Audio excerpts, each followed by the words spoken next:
Welcome back, everyone. Welcome back to Wisdom Wednesday. Here in a new backdrop. This is my office. I've missed this place for several months, and I'm back. So I'm looking forward to doing the further Wisdom Wednesdays from here in the office. And also, I'll bring my whole setup to the shop as well, so I can do more one-on-one with you as well.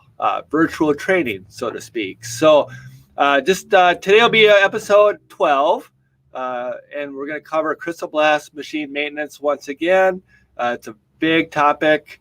As you know, people are always trying to be safe out there, trying to make best of their time. So I got some tips in here that are going to help you keep your blast area remaining clean, and some tips on how you can keep the machine running really smooth. So, one thing I want to mention quick on the dust is it's not harmful either. So the abrasive isn't harmful. It's a nuisance dust. So that's one thing I want to mention right in the beginning. And any questions after we have a short one today, 7-minute video. We'll do a question and answer portion as always. Looking forward to hearing those questions once again, everyone out there. And I really enjoy working with all of you, even if this is the way we're doing it at the moment. It's way better than the alternative. So without any further ado, I'm going to try to get this thing started. My co-pilot, Michaela, she is not with us today. So I have Laura Mann in our marketing department kind of manning the station, no pun intended.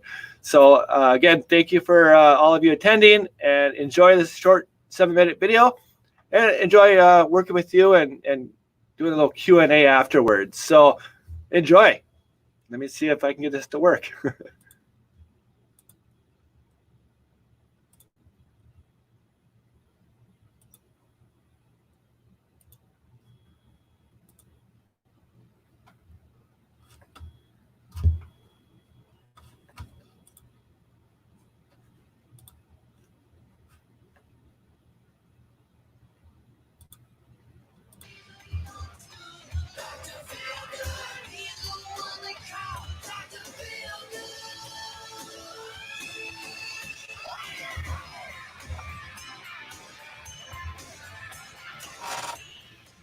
Hi, everyone. Welcome back to Wisdom Wednesday with Dr. Feingrade here for you.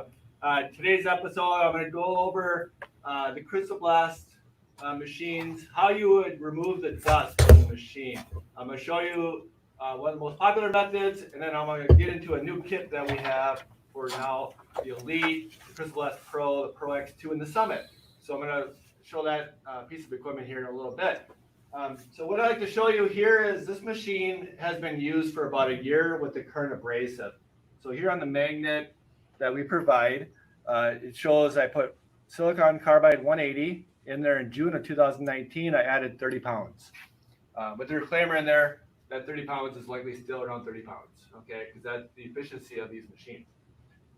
But what you notice here, there's no comment on there on removing the dust. And you may have gotten a little bit behind on that, right?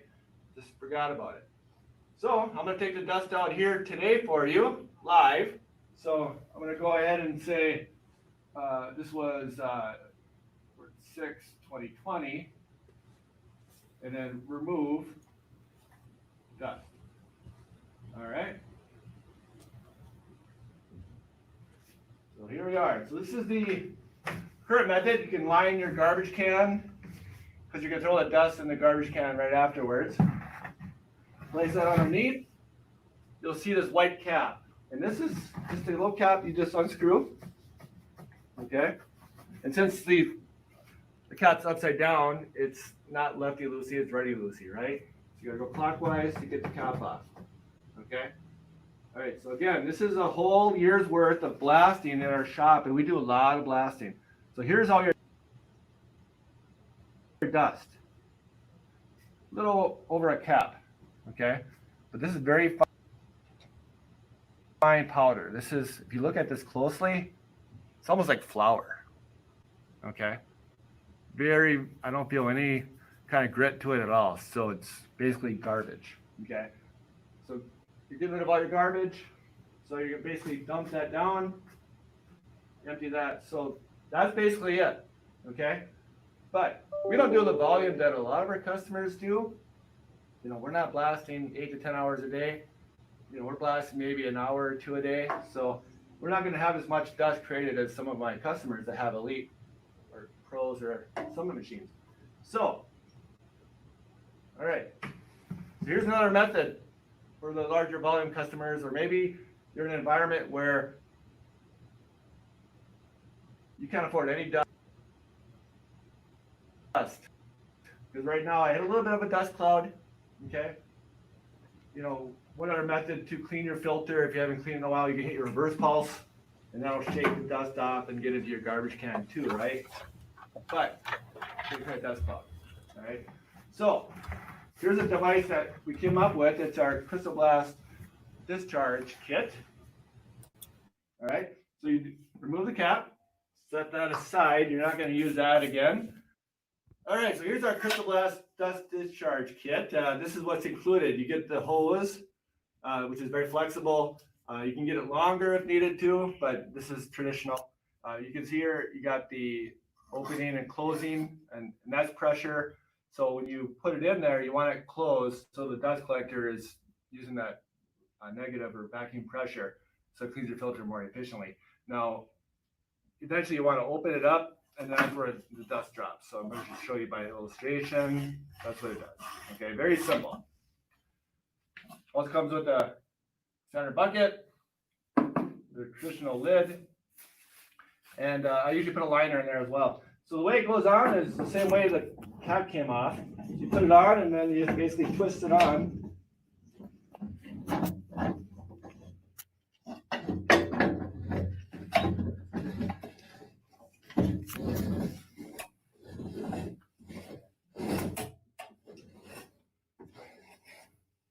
You get it outside as you can. I mean, it doesn't need to be completely snug because you're going to have to take it off at some point, perhaps to do any maintenance. So here we go. All right, you got to have access to that drop down gate. All right. Next up is we have our lid. I should have had that over here previously, but here's the lid that goes on the bucket. And here's the hose attachment. So we're going to put that hose. It comes with the hose clamps. You're going to put that on.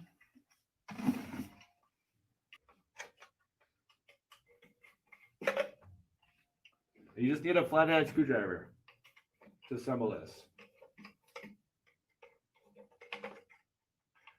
It isn't snug on there. Then you just basically put it on your bucket. Very simple. So right now the gate's closed, so all the dust is staying in the dust chamber. So as you can see, a year's worth of our dust is about that much. So 2 or 3 years down the line for us, I would open up the gate, allow the abrasive to fall into the bucket.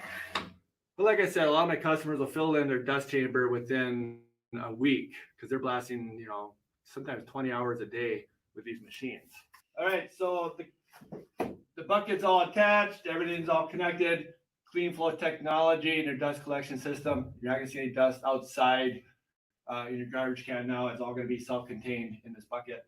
Now, what you're going to do again, like I showed earlier, is a little trick is like you hit the button or you flip the trigger on our Elite, Summit, or Pro X2 machines to clean your filter, right, to shake off the dust. And it sits here, and then it opens the gate to open up. Now, if you leave the gate open and hit your reverse pulse or flip this, it's going to shake dust continually down into the bucket. Okay, it's like a little shaker. So I recommend doing that with this discharge kit. All the dust is contained now, so no more worries. All you people that have allergies like myself, no more worries. So enjoy the dust collection system from Iconics. If you have any questions, feel free to contact me, Dr. Feingrit, any of our sales staff. It won't cover the more basics on the machines. And looking forward to keeping your cabinet clean, and most of all, your whole shop, right? We want that as clean as possible, and that's what we have with the Crystal Blast Discharge Kit. Thank you for watching.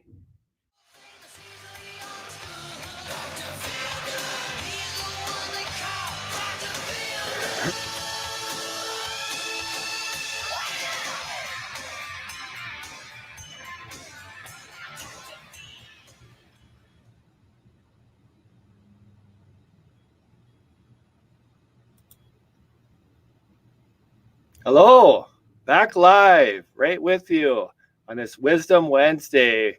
Hopefully you enjoyed the dust collection system video. I've gotten a lot of feedback from all of you. Thank you for subscribing. Thank you for watching. We got some good videos lined up in the future.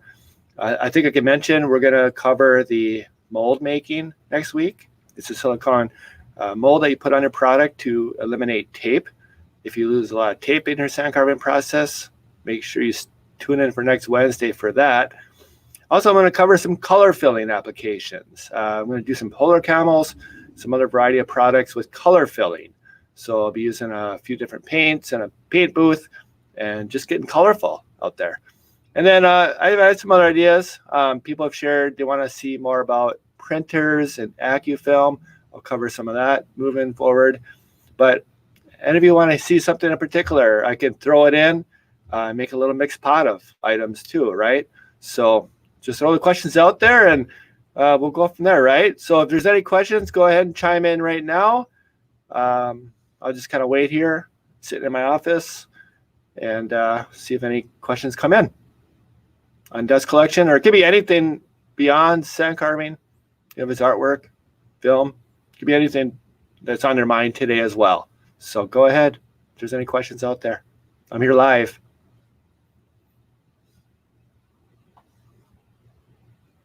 I don't see any questions come across my screen.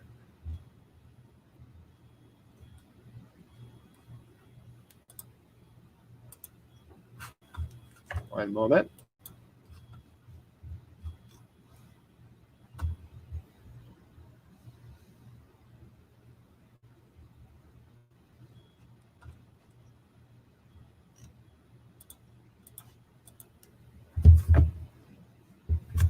I see a question out there from Pedro. Pedro, what's your question?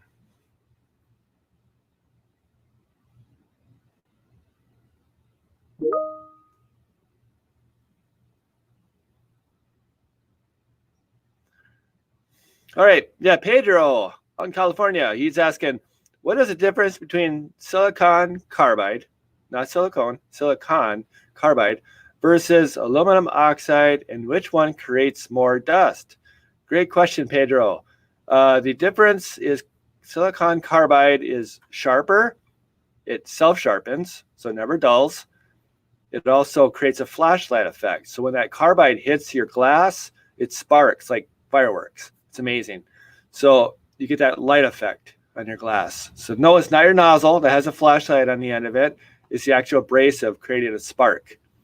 The other thing that carbide does is it creates less dust in your environment. We talked about dust collection. So the least amount of dust you have on your piece, the least clean off, but also the least amount of dust in your system, your collector's not working as hard. So carbide is overall much better abrasive for efficiency, productivity, and just overall health. Aluminum oxide does work. I don't want to say that it's not completely one I fray away from. I do have customers use it. It is less expensive. You don't go through as many parts like nozzles and so forth, but your production time is a little bit higher. So yeah, either one will work fine in your crystal blast machine, but I do strongly recommend the carbide.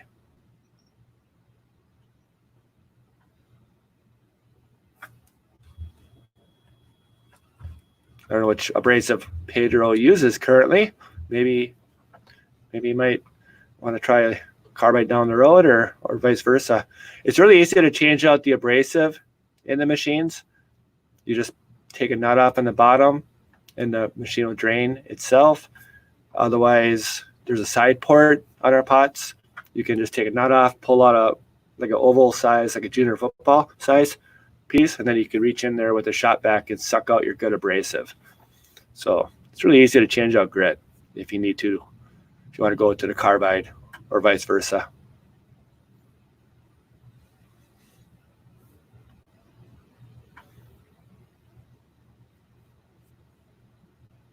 Any other questions?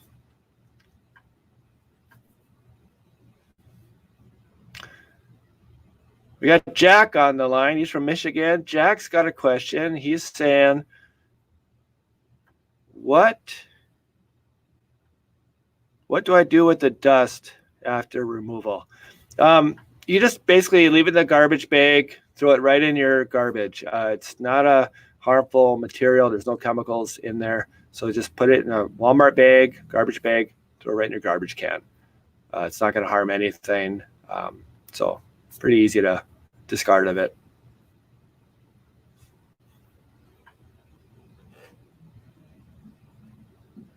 Okay, any other?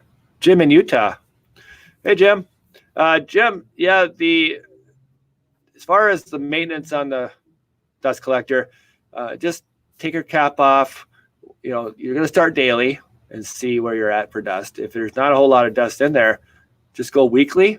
And then if it's not a lot in there after a week, go monthly. If it's not after a month, go yearly, right? So just kind of base it on what's in the cap.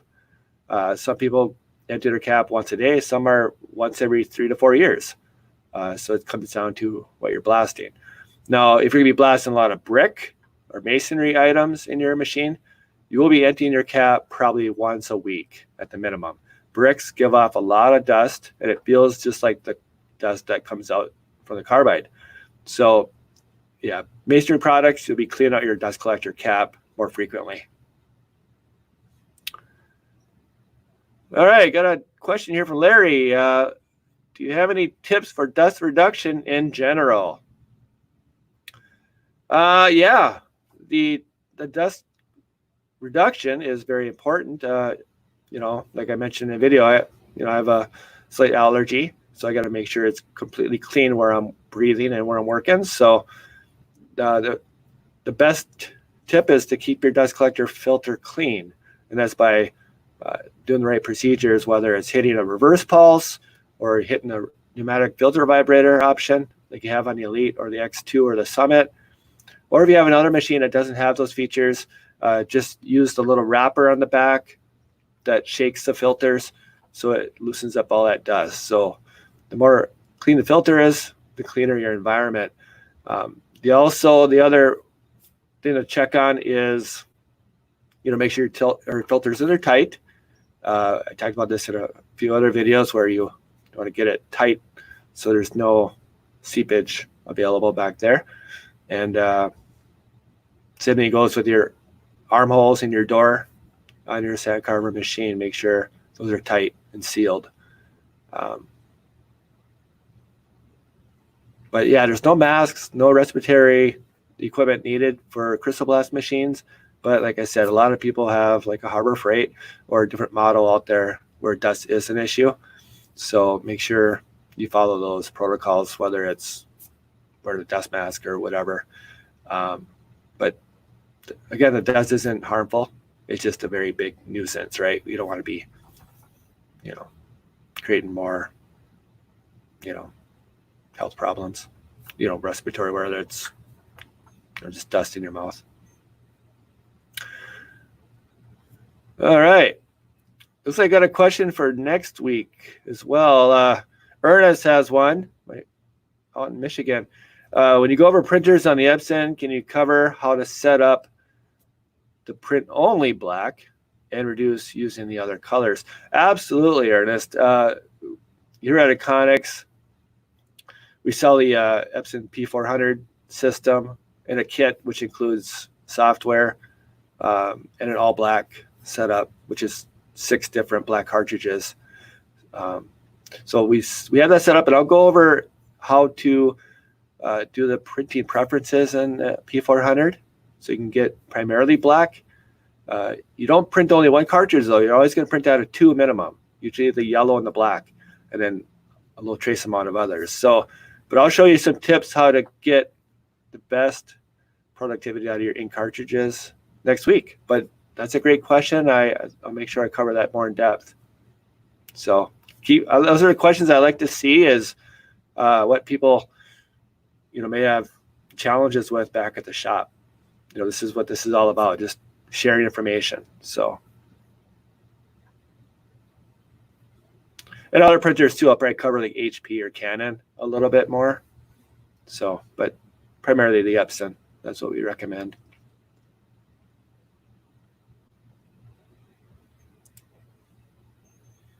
All right. Well, it's good to be back here at Iconics. You can see my backdrop. Got a lot more substrates I can deal with, a lot more colorful items. I got a nice window in the background. I was in the basement of my home the last 3 months, so it's good to see sunlight again.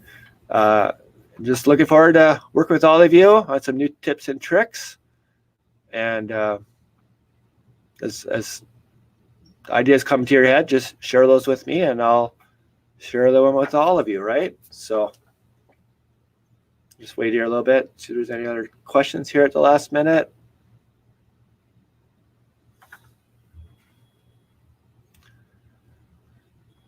All right. Well, I think we're going to end today's portion. Like I said in the beginning, this was a shorter one because I wanted to make sure everything worked out well back in the office and without Michaela's help. So hopefully it worked out pretty well, and we're going to continue doing these, and looking forward to seeing all of you at some event down the road. We're crossing our fingers, right, that things will open up and we can start doing trade shows and seminars again. We just had one in Texas get postponed. So looking forward to all of you, and we'll leave it at that. All right. Have a blast. See you next time, everyone, on Wisdom Wednesdays with Dr. Feingrit. Take care and be well.